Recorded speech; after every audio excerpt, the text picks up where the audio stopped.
Raj TV viewers எல்லாருக்கும் வணக்கம் and welcome to our show சரித்திர நாயகன் சிவாஜி கணேசன்.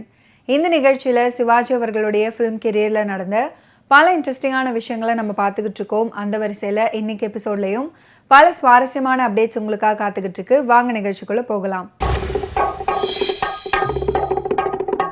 மரகதம் 1959 ஆண்டு வெளிவந்த தமிழ் திரைப்படமாகும். இந்த படம் SM ஸ்ரீராமுலு நாயுடு தயாரித்து இணைந்து எழுதி இயக்கிய திரைப்படமாகும். இதன் கதை TS துரைசாமியின் கருங்குயில் குன்றத்து கொலை அப்படின்ற புதினத்தின் தழுவலாகும். இந்த திரைப்படத்தில் சிவாஜி கணேசன் அவர்கள், பத்மினி அவர்கள், TS Balaiah, JP Chandrababu, S Balachander, TS Durairaj, OAK தேவர், நாராயணபிள்ளை, சந்தானம், கண்ணையா, பக்கிரிசாமி, நடராஜன், சந்தியா, ஞான முத்துலக்ஷ்மி, லக்ஷ்மி பிரபா, லக்ஷ்மி ராஜ்யம், சரஸ்வதி மற்றும் பலரும் நடிச்சிருந்தாங்க. மரகதம் திரைப்படம் 1959 ஆண்டு ஆகஸ்ட் 21 அன்று வெளியானது. நாயுடு அவர்கள் வீணை S பாலச்சந்தருடன் இணைந்து திரைக்கதை எழுத முரசொலி மாறன் வசனங்களை எழுதியிருந்தார்.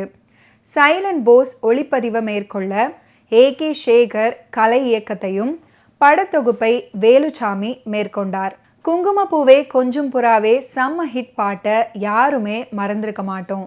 அந்த வரியில் டைட்டிலாக கொண்டு ஒரு படமே சமீபத்தில் வெளியானது.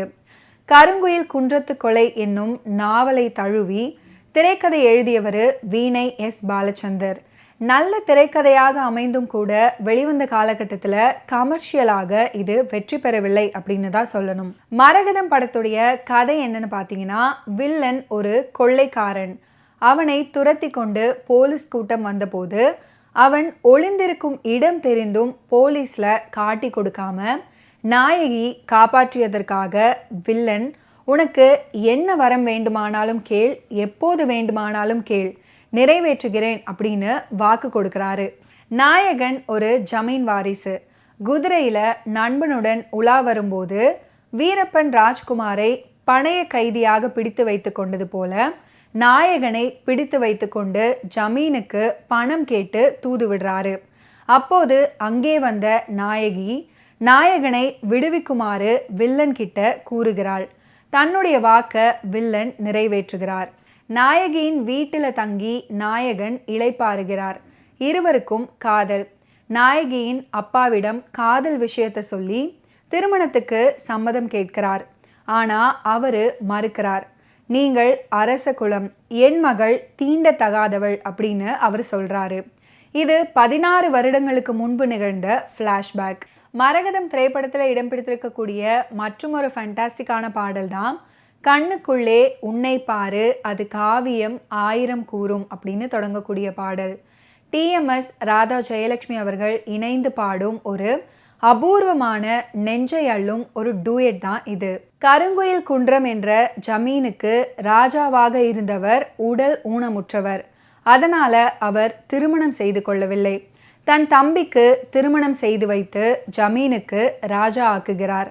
ஒரு கட்டத்தில் தம்பிக்கு சம்பந்தம் செய்த இடத்துல, அதாவது தம்பியின் மனைவியின் அப்பாவுக்கும் ஜமீன் ராஜாவுக்கும் தீரா பகை ஏற்படுது. அதனால உன் மனைவியை விவாகரத்து செய் அப்படின்னு ராஜா கூற தம்பி மறுக்கிறாரு. அதனால கோபம் அடைந்த ராஜா அப்போ ஜமீனை விட்டு நீ வெளியேறு அப்படின்னு சொல்றாரு. இதனால ஆத்திரம் அடைந்த தம்பி, என்னை துரத்தும் உன்னை கொலை செய்யாமல் விடமாட்டேன் அப்படின்னு சொல்றாரு. அன்று இரவே தம்பி கைதாகப்படுறாரு. கோர்ட்டில் வழக்கு தொடர்ந்து நடக்கிறது. சந்தர்ப்பங்கள், சாட்சியங்கள் தம்பிக்கு எதிராக இருக்கின்றன. சிறை தண்டனை விதிக்கப்படுகிறது. சிறையிலிருந்து தப்பிய தம்பி தன் மனைவியை பார்க்க போறாரு. அவளுக்கு அவனை அடையாளம் தெரியவில்லை. தன் மகளை காண்கிறான். அவளை தூக்கி கொண்டு தப்பி விடுறாரு. அந்த தம்பி தான் நாயகியின் அப்பா. ஜமீன் ராணியாக வேண்டியவர் தான் நாயகி. நாயகியின் அம்மாவின் தம்பி தான் நாயகன். அதாவது நாயகனின் அக்கா மகள் தான் நாயகி. கட்டிக்கும் முறை பெண் நாயகி ஜமீன் மாளிகைக்கு போகிறாள். அம்மாவுக்கு நாயகி தான் தன்னுடைய மகள் அப்படின்றது தெரியாது. இதுக்கப்புறம் உண்மையான கொலையாளியை எப்படி கண்டுபிடித்தார் நாயகி அப்படின்றது தான் இந்த படத்துடைய மீதி சுவாரஸ்யமான திரைக்கதை. ஓகே வியூவர்ஸ், இன்னைக்கு நிகழ்ச்சியில் நடிகர் திலகம் சிவாஜி கணேசன் அவர்களுடைய ஃபிலிம் கெரியரில் நடந்த பல இன்ட்ரெஸ்டிங்கான விஷயங்களை நீங்கள் பார்த்து தெரிஞ்சிருப்பீங்க. மீண்டும் அடுத்தடுத்த எபிசோட்ஸில் சந்திப்போம். நன்றி, வணக்கம்.